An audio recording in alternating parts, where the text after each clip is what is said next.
एक मोठी बातमी, प्रलंबित प्रश्न सोडवण्याकडे शासन दुर्लक्ष करत असल्यामुळे राज्यातील व्यापाऱ्यांमध्ये असंतोष निर्माण झालाय। सर्वांना समान कायदा करा, 1963च्या जुन्या कायद्यात आमूलाग्र बदल करा किंवा बाजार समिती कायदाच रद्द करण्याची मागणी व्यापाऱ्यांनी केली आहे। या मागणीसाठी आज मुंबईसह राज्यातील सर्व बाजार समित्या एक दिवस बंद ठेवण्यात आल्यात।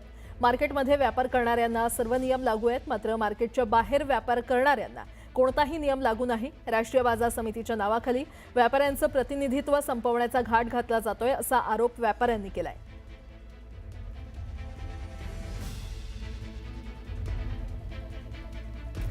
तर राज्यातल्या आज बाजार समित्या बंद आहेत। कायदा बदलण्याच्या मागणीसाठी हे आंदोलन केलं जातंय। प्रलंबित प्रश्न सोडवण्याकडे शासन दुर्लक्ष करत असल्यामुळे राज्यातील व्यापाऱ्यांमध्ये असंतोष निर्माण झाला असल्याचं पाहायला मिळतंय। सर्वांना समान कायदा करा आणि 1963च्या जुन्या कायद्यात आमूलाग्र बदल करा किंवा बाजार समिती कायदाच रद्द करण्याची मागणी व्यापाऱ्यांनी लावून धरली आहे। आणि या मागणीसाठी आज मुंबईसह राज्यातील सर्व बाजार समित्या एक दिवस बंद ठेवण्यात आलेल्या आहेत। मार्केटमध्ये व्यापार करणाऱ्यांना सर्व नियम लागू आहेत, मात्र मार्केटच्या बाहेर व्यापार करणाऱ्यांना कोणताही नियम लागू नाही।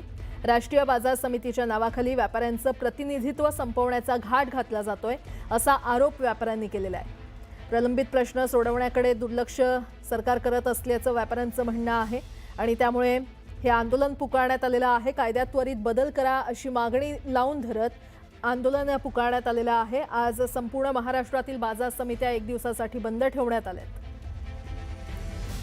आणि या संदर्भात अधिक माहिती देत आहेत आमचे प्रतिनिधी नितीन नांदुरकर आपल्यासोबत जोडले गेलेले आहेत। नितीन, व्यापारी आता आक्रमक झालेले पाहायला मिळत आहेत। संपूर्ण महाराष्ट्रातील बाजार समित्या आज एक दिवसासाठी बंद ठेवण्यात आलेल्या आहेत। कायद्यात त्वरित बदल करण्याची मागणी लावून धरण्यात आली आहे। काय अपडेट?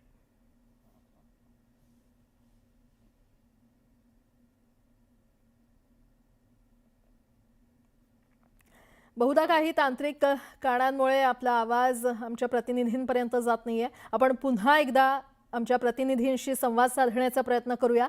नितीन, संपूर्ण महाराष्ट्रातल्या बाजार समित्या आज एक दिवसासाठी बंद ठेवण्यात आलेल्या आहेत। व्यापाऱ्यांनी हे आंदोलन पुकारलंय, काय व्यापाऱ्यांचं म्हणणं आहे?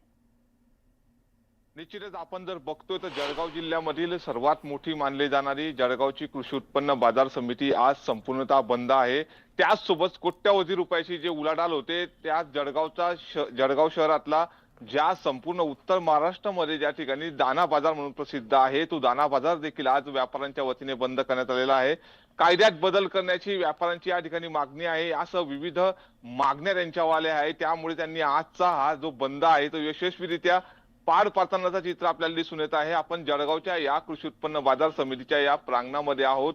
आपण आपल्या डाव्या बाजूला बघू शकतो हे व्हिज्युअल की संपूर्ण ज्या ठिकाणी सकाळच्या सुमारात मोठे वाहन या ठिकाणी माल खरेदी करताना माल उतरवताना दिसत असतात, मात्र आज सकाळपासून जर आपण चित्र बघतोय तर या सकाळचं चित्र कुठे वेगळंच पाहायला मिळतं आहे। बाजार समितीचा हा एक दिवसाचा जो बंद आहे तो जळगाव शहरामध्ये असेल किंवा जिल्ह्यामध्ये असेल तो यशस्वीरित्या पार पडताना आपल्याला दिसतोय।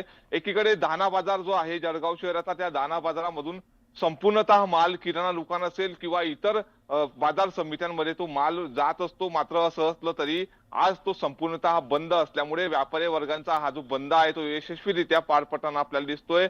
कुठेतरी राज्य सरकारने त्यांच्या या संपूर्ण ज्या मागण्या आहे, जो कायद्यात बदल करण्याच्या मागण्या आहे, ज्यांच्या प्रलंबित मागण्या आहेत, त्या संपूर्ण मागण्या पूर्ण कराव्या अशी ज्या ठिकाणी व्यापाऱ्यांची कृषी उत्पन्न बाजार समितीच्या संचालकांच्या मागण्या आहेत त्या मागण्या तात्काळ पूर्ण कराव्या, अन्यथा हा जो बंद आहे तो अजून पुढे ढकलला जाईल आणि याचं फार मोठं नुकसान शेतकरी वर्ग असेल, व्यापारी वर्ग असेल किंवा सामान्य जनता असेल, या संपूर्ण सर्वांनाच या बंदचा नक्कीच या ठिकाणी नुकसान होणार आहे।